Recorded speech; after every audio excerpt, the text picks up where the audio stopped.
Hyannis was a small, peaceful town where time seemed to slow and every corner held the whisper of calm routine, but in one quiet house near the edge of town, calm had given way to something far heavier. 5-year-old Emma lived there with her aging grandparents ever since her world shattered. Her parents, renowned dog trainers known throughout the region, had died suddenly in a tragic accident. Since that day, Emma hadn't spoken a single word. The once bright, curious little girl had retreated into silence, her eyes hollow, her small hands clinging tightly to the memory of what she'd lost. Only 6 German shepherds, the very dogs her parents had lovingly trained, remained steadfast by her side. They were more than pets, they were her only comfort, silently guarding the fragile heart of a girl drowning in grief. Before the accident, Emma's days had been filled with laughter and energy. Her parents, James and Caroline, had dedicated their lives to training service dogs, and Emma had grown up surrounded by the sound of barking, the steady rhythm of commands, and the gentle love that radiated from her family. But all of that vanished in a single cruel moment. The crash had left no survivors, and overnight Emma's home became a hollow shell. The once vibrant little girl stopped speaking altogether. No words, no cries, just an unsettling stillness that seemed far too heavy for someone so young. Her grandparents, Margaret and Walter, did everything they could to fill the void, but age and grief weighed on them too. They tried to comfort Emma, but her distant gaze never shifted. Her small voice never returned. The only beings who seemed to reach her were the 6 German shepherds her parents had trained so carefully. Each of them sensed Emma's sorrow in their own way. They lay beside her bed at night, followed her silently through the house, rested their heads on her lap when she sat unmoving by the window. They never demanded, they only stayed watching, waiting, offering quiet company to a girl who felt completely alone. Days turned into weeks and weeks, into months, yet no matter how much time passed, Emma remained locked away in her grief. The world outside kept moving, but inside that house in Hyenas, everything stood still. For Emma, the 6 dogs weren't just a memory of her parents. They were her lifeline, the only thread connecting her to the world she had lost. Every morning before the sun fully rose over Hyannis, the same scene would quietly unfold in the small house at the end of the street, while Margaret and Walter moved about the kitchen preparing simple breakfast. 6 pairs of attentive eyes would already be stationed outside Emma's door. The German shepherd seemed to understand something no one else could. They didn't bark, didn't scratch at the door impatiently. Instead, they waited, calm, steady, and loyal. Sometimes Emma would crack the door open just enough to see them sitting, their tails gently swaying. Their presence was a silent invitation, a reminder that she wasn't truly alone. Slowly she began to sit beside them. She wouldn't speak, but she'd rest her small hand on their heads, feeling the warmth of their fur beneath her fingertips. Each dog had their own way of calm comforting her. Max, the eldest, would press his head firmly against her shoulder, while Luna would nudge her gently with her nose, until Emma finally gave the faintest smile. They never rushed her, never asked for anything more than her company. The house felt lighter. During those brief moments, Emma's grandparents noticed the subtle changes, the way she seemed to breathe a little easier when the dogs surrounded her, the way her eyes softened when they curled up at her feet. For Emma, the dogs were her constant. They reminded her of her parents without words or pictures. Every trick, every obedient gesture carried echoes of her parents' voices, but more importantly, the dogs offered something that even her loving grandparents couldn't fully provide: unwavering, wordless loyalty. Day after day, they stood by her, their quiet companionship wrapping around her like a protective shield, patiently waiting for the little girl they loved to find her way back to herself. Margaret and Walter had always done their best to hold everything together, though their bodies were slower now, and their hands often trembled from Age they poured every ounce of strength into creating a safe, stable home for Emma, but behind closed doors reality. Pressed harder each day, bills piled up. On the kitchen table, veterinary costs, food expenses, utilities, and there. Savings dwindled faster than they could replenish it. The 6 German shepherds as loyal and beloved as they were required. More care than their limited income. Could Swain stay late at night after Emma had gone to bed? The old couple would sit quietly at the worn dining table, the silence between them heavier than words. Walter would shake his head, his eyes shining with unshed tears. Margaret's hands would clutch her teacup tightly, her heart breaking at the thought of what they would have to tell Emma. One cold morning they finally gathered the courage to speak. Emma sat at the window, one of the dogs resting, its chin on her knee. Walter knelt beside her, his voice soft but strained. "Sweetheart, we've tried everything, but we might have to find new homes for the dogs." For a moment, Emma didn't react. Her small hand froze mid-stroke against Max's fur. Then, without a word, she stood up, walked past her grandparents, and disappeared into her room, closing the door quietly behind her. Inside, she curled up beneath her covers, her back turned to the world. Meals went on touched. She didn't emerge, not even when the dogs gently pawed at her door.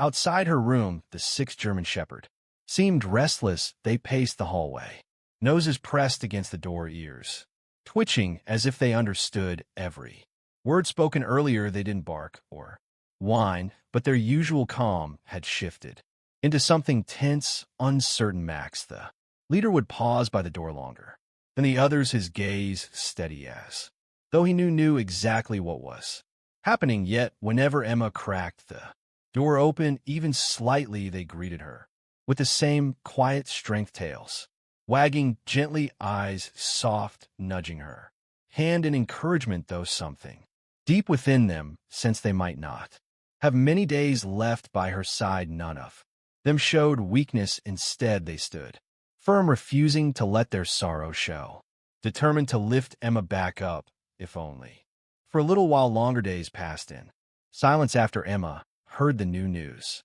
She barely moved from her room, her small figure curled tightly under the covers, as though trying to disappear. Her grandparents knocked gently, leaving food by the door, but nothing seemed to reach her. The 6 German shepherds, however, refused to give up. Each morning they would gather outside Emma's door, sitting patiently waiting. Then, one by one, they began bringing her their leashes, gently nudging them against the door, their eyes filled with quiet insistence. At first, Emma didn't respond, but something about their persistence, their unwavering loyalty, stirred something deep inside her. One morning, she finally opened the door. Max stood there, leash in, his mouth, tail swishing slowly, eyes locked on hers. Without speaking, Emma reached down, her small fingers brushing against his head. She took the leash, then clipped it onto Max's collar one by one. She did the same for each of the dogs, her hands steady despite the tightness in her chest. Margaret and Walter watched from the doorway, unsure of what to say, their hearts aching yet hopeful as Emma quietly led the dogs outside. For the first time in days, the park was quiet. That morning, dew still glistening on the grass as Emma walked. All 6 dogs stayed perfectly in sync with her moving with practiced ease. Passers-by paused, whispering in amazement. It wasn't every day they saw a tiny 5-year-old girl calmly leading 6 large, powerful dogs, as though they were one. Some people smiled, others stared, but Emma hardly noticed. For the first time in what felt like forever, she breathed in the crisp air, felt the tug of the leashes in her hands, and sensed the steady rhythm of the dogs walking beside her. With each step, something heavy inside her began to lift, not entirely, but just enough. The dogs didn't look back. They walked confidently, as if saying, "We're still here. You're not alone." The morning air carried a soft chill as Emma and the dogs strolled deeper into the park. Though she still didn't speak, there was a quiet calm about her now, the gentle rhythm of 6 leashes in her hands, the steady presence of her loyal companions. Beside her, everything seemed ordinary. until Max suddenly froze, his ears perked. Up body, rigid eyes, laser focused toward the lake at the park's edge. The other dog sensed it too, their heads turning in. Unison alert, but silent. Emma followed their gaze, and that's when she saw it. A small child, no older than 4, had slipped from the grassy bank and tumbled into the water. There was no one nearby paying attention, no parents in sight. The child flailed briefly, then disappeared beneath the surface without hesitation. Max bolted forward, leash slipping from Emma's hand. The others followed immediately, as if an invisible command had been given. What happened next unfolded so quickly, yet so perfectly, it left the bystanders speechless. Max reached the water first, plunging in without a second thought.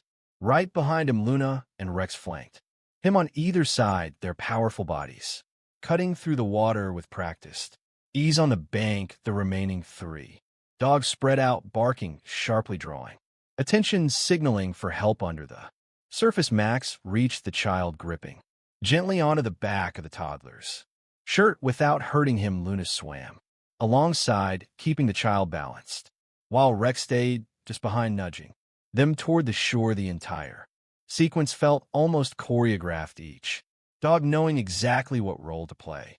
Years of careful training by Emma's parents had shaped them into more than pets. They were a team, intelligent and disciplined, ready for any situation. Gasps filled the park as the dogs reached the shallow edge, carefully pulling the child onto solid ground.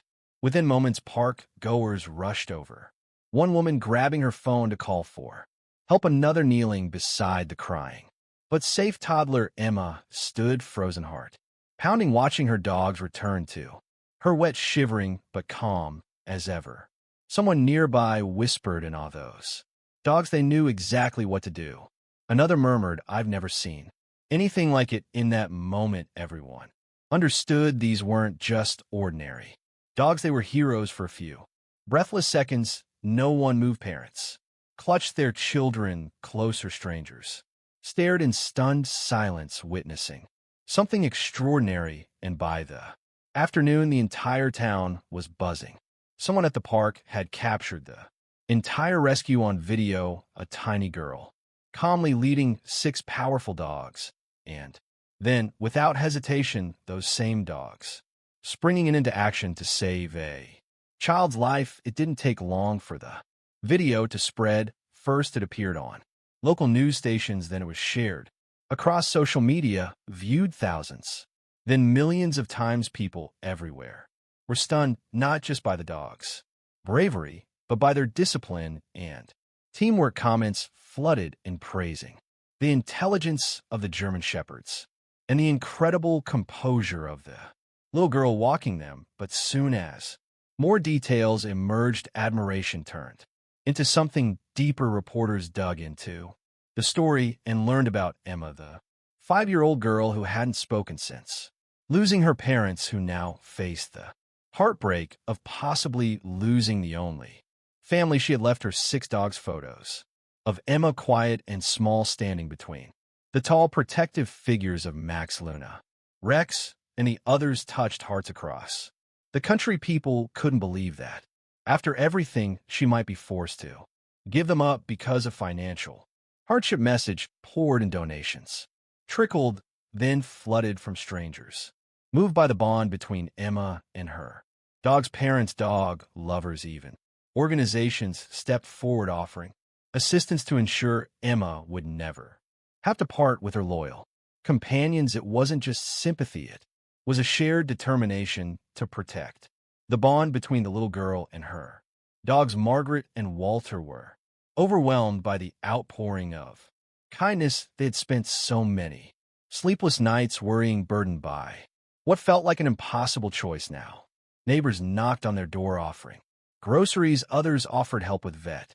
bills, and local businesses pitched in quietly. For Emma, though she still hadn't found her voice, something inside her shifted. She could feel it, the weight beginning to lift, not only because of her dogs, but because people cared. The days following the rescue felt like something out of a dream. Everywhere they When people recognized Emma and the 6 German Shepherd's neighbors stopped by, daily bringing treats for the dogs, or toys and clothes for Emma donations, continued pouring in more than enough to cover the costs of keeping the dogs well, fed and healthy. The weight that had hung so heavily over Margaret and Walter seemed to melt away overnight, but the greatest change happened quietly inside Emma one afternoon after the house had finally settled into a peaceful rhythm.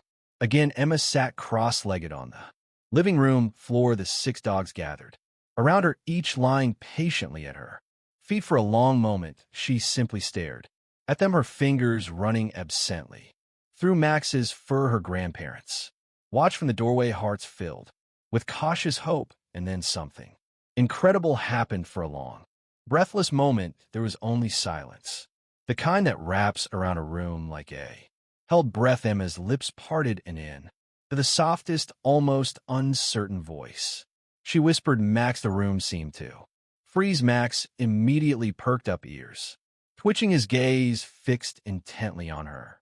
Beside him, Luna gave a small bark as if encouraging her. Emma swallowed, then said it again, stronger this time. "Max, Luna, Rex." She continued, her voice trembling but determined, calling each dog's name one by one. As she spoke, the dogs reacted instantly, tails wagging, eyes bright, moving closer to nuzzle against her. It was as if they understood the enormity of that moment. Tears welled in Margaret's eyes. Walter turned away, briefly pretending to wipe something from his face. For the first time since losing her parents, Emma's voice filled the room, not out of fear or sorrow, but love. The dogs, sensing the shift, circled her protectively, some licking her face, others pressing their bodies closer as if to say, "We're still here, we're not going anywhere." In that moment, surrounded by her loyal companions and the warmth of a community that refused to let her fall, Emma smiled, a real, unguarded smile. And the house that once felt so empty finally felt like home again, and just like that, Emma's quiet world was filled once more with love, loyalty, and the voices she thought she'd lost forever. What do you think about the unbreakable bond between Emma and her dogs? If this story touched your heart, don't forget to like, share, and subscribe for more inspiring stories like this.